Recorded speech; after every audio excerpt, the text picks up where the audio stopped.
Motilal Oswal financial services के head of research institutional equities Gautam Duggar साहब आज हमारे साथ शो में जुड़ रहे हैं। सर बहुत बहुत शुक्रिया आज जी बिजनेस को अपना वक्त देने के लिए।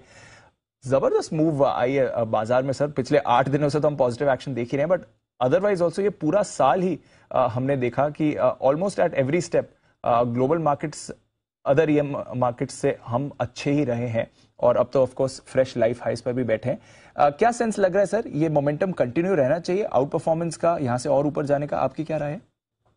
जी गुड मॉर्निंग दीपांशु।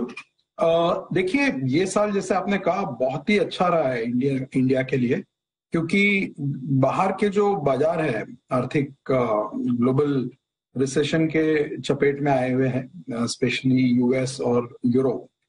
चाइना का अपना अलग ही इशू चल रहा है। फिर हमने वॉर भी देखा, क्रूड 140 तक जाके आया है, इन्फ्लेशन स्पाइक हुआ था, दुनिया भर के सेंट्रल बैंकर्स जूझ रहे हैं इन्फ्लेशन को कंट्रोल में करने के लिए। सो एक तरीके से ये कहा जाए कि पूरी दुनिया में काले बादल मंडरा रहे थे और इंडिया एक इंद्रधनुष के जैसा प्रतीत हो रहा था। तो ये एक एग्जैगरेशन नहीं होगा, क्योंकि बहुत रेयरली हमने देखा है 20-25% का आउट परफॉर्मेंस जब पूरे दुनिया में इतनी तकलीफें हैं। एंड ये तकलीफें अलग अलग लेवल पे है, ग्रोथ को लेके है, इन्फ्लेशन को लेके है, जैसे कि कहा जाता है वॉर को लेके है, जियोपॉलिटिकल हेडविंड्स को लेके है। सो ये एक बहुत ही शानदार रिजिलियंट बाजार रहा है हमारा। इसमें 2-3 चीजें इंडिया के काम में आई हैं। एक तो जो कॉर्पोरेट मुनाफा है, जिसको अर्निंग्स कहते हैं हम, बहुत अच्छा रहा है। इतने सारे चैलेंजेस के बावजूद फर्स्ट हाफ में निफ्टी का जो प्रॉफिट है वो 14% बढ़ा है और ये पिछले 2 साल के बहुत ही शानदार प्रदर्शन के ऊपर आया है, क्योंकि 2021 में हमने 20% प्रॉफिट ग्रोथ देखा था, 2022 में 40% प्रॉफिट ग्रोथ देखा था और उसके ऊपर ये फर्स्ट हाफ में 14% प्रॉफिट ग्रोथ देखा है और हमारा पूरा साल का अनुमान भी FY23 के लिए 14% का है। सो अगर आप देखें FY20 में 2020 में निफ्टी का प्रॉफिट 3.5 लाख करोड़ था, जो अभी 6,72,000 करोड़ हो जाएगा 2023 में।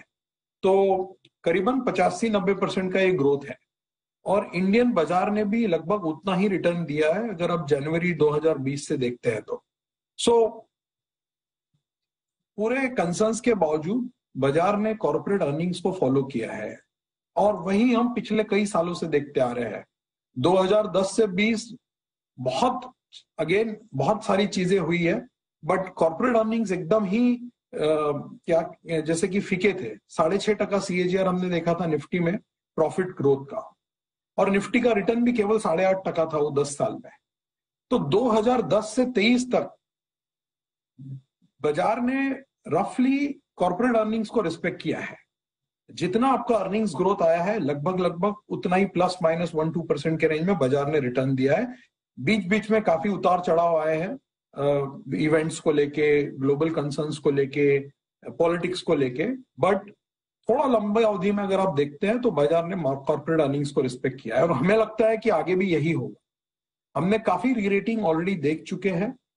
हमारा अनुमान यही था जब 2022 शुरू हुआ था कि अगर हमें फ्लैट मार्केट मिलता है एक साल तो ये बहुत अच्छा होगा, क्योंकि हमने 2021 में जिसे कि फ्रंट एंड रिटर्न्स कहते हैं, रिटर्न्स पहले आ गए, वो हमने देखा था। इसलिए हमें लग रहा था कि 2022 में अगर फ्लैट रहता है मार्केट तो ये बहुत अच्छा रहेगा, क्योंकि अर्निंग्स कैचअप करेगा वैल्यूएशंस के साथ। लगभग वही हुआ है। अगर आप 2022 का पूरा ट्रेंड देखें, हम 4-5% ऊपर है। जैन टू मई में हमने 15% का गिरावट देखा और वहां से फिर पूरा गिरावट हमने रिट्रेस किया।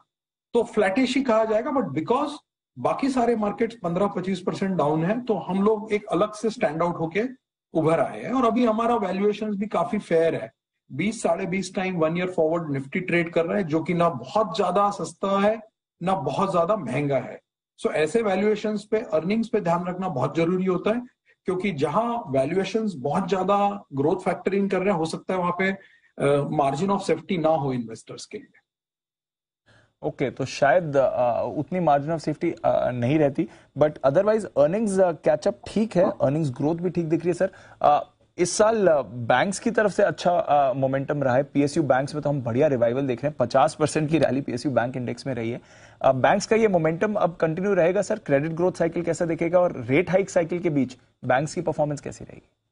हमें लगता है कंटिन्यू हो सकता है अगले कुछ सालों के लिए, क्योंकि क्रेडिट ग्रोथ काफी सालों के बाद रिवाइव हुई है। राइट, 10 साल हमने गुजारे हैं बैंक का बैलेंस शीट क्लीन अप करने में। 2015 से लेके 22 तक लगभग 17-18 लाख करोड़ का प्रोविजन प्रोवाइड किया गया है बैंक्स के बैलेंस शीट पे, जो कि बहुत बड़ा नंबर है। सो बैंक्स के जो बैलेंस शीट है वो काफी क्लीन है आज। पीएसयू बैंक्स के आरओई 14-15% की तरफ बढ़ रहे हैं। उनका प्रोविजन कवरेज रेशियो 75-80% के बीच है। प्राइवेट बैंक्स तो अच्छे थे ही पिछले 4-5 साल में। अगर मैं आपको एक नंबर कहूं, निफ्टी में 2018 में पूरे बैंकिंग और फाइनेंशियल सेक्टर के कंपनी का प्रॉफिट 45,000 करोड़ था, जो बढ़ के 2022 में 1.5 लाख करोड़ हो गया, और 2023 में हमारा एस्टिमेट है 2,06,000 करोड़। सो 5 साल में पूरा फाइनेंशियल सेक्टर ने केवल निफ्टी में 35% का सीएजीआर दिया है। ये साल पीएसयू बैंक्स भी कंट्रीब्यूट कर रहे हैं, क्योंकि पीएसयू बैंक 1-2 साल से लैग चल रहा था एसेट क्वालिटी क्लीनअप में, तो उनका क्लीनअप भी काफी हो चुका है। इसलिए आप देख रहे हैं कि प्रोविजनिंग कॉस्ट बहुत जोर से गिर रहा है। एसबीआई ने 13,000 करोड़ का प्रॉफिट एक क्वार्टर में किया है। बैंक ऑफ बड़ौदा ने 3,500 करोड़ का लगभग प्रॉफिट किया है। और क्रेडिट ग्रोथ, हमको लगता है कि इंडिया अभी एक ऐसे दौर में है जिसे big mega cycle of credit pickup भी कहा जा सकता है अगले 2-3 साल के लिए, अगर इकोनॉमी साथ दे तो। राइट, साथ में कॉर्पोरेट का कैपेक्स भी होगा। अभी तक जितना भी आपने क्रेडिट पिकअप देखा है पूरा रिटेल ड्रिवन है, जिसमें मॉर्गेज है, ऑटो लोन है, पर्सनल लोन है। अभी तक कॉर्पोरेट ग्रोथ पिकअप नहीं हुआ है, बिकॉज कैपेक्स धीरे धीरे पिकअप हो रहा है। सो वो भी आगे जाके कंट्रीब्यूट करेगा। सो आपको दोनों तरफ से बेस्ट चीजें मिल रही है, बेस्ट ऑफ क्रेडिट ग्रोथ और बेस्ट ऑफ क्रेडिट कॉस्ट, जो कि बॉटम लाइंस के लिए, बैंक्स के मुनाफे के लिए बहुत अच्छा होता है और आरओईज के लिए अच्छा होता है। और जिस तरह का ग्रोथ हमने देखा है उसके मुकाबले में फाइनेंशियल सेक्टर्स के वैल्यूएशंस में हमको लगता है अभी भी अपसाइड है। इसलिए हमारा सबसे बड़ा ओवरवेट फाइनेंशियल्स पे है, और फाइनेंशियल्स के अंदर हमारा सबसे बड़ा ओवरवेट पीएसयू बैंक्स पे पिछले 1.5 साल से। इतनी बड़ी रैली के बावजूद अभी भी पीएसयू बैंक्स पर और भरोसा है, क्योंकि आने वाला समय और अच्छा रह सकता है बैंक्स के लिए। चलिए सर, बैंक्स का तो भरोसा समझ गया, और क्या पसंद आ रहा है इस बाजार में? आप अपने पोर्टफोलियो में और क्या चेंजेस कर रहे हैं इस समय? तो हमको आईटी काफी अच्छा लगता है। 2020-21 में हमारा आईटी सबसे बड़ा ओवरवेट हुआ करता था। 2022 में भी ओवरवेट था, बट 2022 में इसमें रिटर्न नहीं बना है। बट अगर आप देखें पिछले 3-4 क्वार्टर्स का परफॉर्मेंस आईटी का, यूएस में रिसेशन का बाद पिछले 1 साल से चल रहा है। इसके बावजूद आपने इंडियन आईटी कॉर्पोरेट्स के डिमांड कमेंट्री में बहुत ज्यादा रिस्क नहीं दिखाया अभी तक, ना किसी ने गाइडेंस कम किया है। जबकि 2 कॉर्पोरेट्स ने पिछले 6 महीने में अपना गाइडेंस बढ़ाया है, इन्फोसिस और एचसीएल टेक ने। अगर हम ये क्वार्टर भी, जबकि आने वाला क्वार्टर है, उसमें भी अगर हम गाइडेंस कट नहीं देखते हैं और कमेंट्री ठीक ठाक रहता है, तो मुझे लगता है आईटी में यहां से भी कैचअप की संभावना है। अगर आप देखते हैं पिछले 6-7 महीने में काफी सारे आईटी स्टॉक्स अपने 52 वीक लोज से 30-35% ऊपर चल रहे हैं, बट अभी भी वो अपने प्रीवियस हाई से 15 से 25% नीचे है। हुआ यह है कि पिछले 1 साल में वैल्यूएशन 25% करेक्ट हो गया है। इन कंपनीज के फंडामेंटल्स हमेशा स्ट्रांग रहे हैं। कैश फ्लोज इंडिया के सारे सेक्टर्स में सबसे बढ़िया free cash flow conversion IT sector का होता है। इनके आरओईज अच्छे हैं। इनके जो डिविडेंड प्लस बायबैक पे आउट रेशियोज है वो बहुत स्ट्रांग है। पिछले 7 साल में केवल टॉप 5 आईटी कंपनीज ने 5 लाख करोड़ का मुनाफा कमाया है, जिसमें से 3,80,000 करोड़ उन्होंने इन्वेस्टर्स को वापस कर दिया है डिविडेंड और बायबैक्स के थ्रू, जो कि अपने आप में एक बहुत बड़ा नंबर है। ऐसा नंबर इंडिया के कॉर्पोरेट हिस्ट्री में कोई भी सेक्टर ने नहीं किया है। तो मुझे लगता है आईटी सेक्टर एक बहुत अच्छे कगार पे खड़ा है, और हमको उम्मीद है कि यहां से भी उसमें पैसा बनेगा। विद इन आईटी हमारा प्रेफरेंस लार्ज कैप आईटी की तरफ ज्यादा है। हमारे मॉडल पोर्टफोलियो में इन्फोसिस, टीसीएस और एचसीएल टेक है। सर, तो आईटी फाइनेंशियल्स यहाँ पर आपको रखनी है नजर, थोड़ा ब्रॉडर मार्केट्स में भी सर नजर रख रहे हैं। बहुत बहुत शुक्रिया गौतम सर, आज जी बिजनेस को अपना वक्त देने के लिए, समझाने के लिए कि बाजार का नजरिया अच्छा बना हुआ है, कोई परेशानी की बात नहीं, अर्निंग्स ग्रोथ भी आ रही है और आने वाला समय भी अच्छा रहेगा। बहुत बहुत शुक्रिया सर। आइए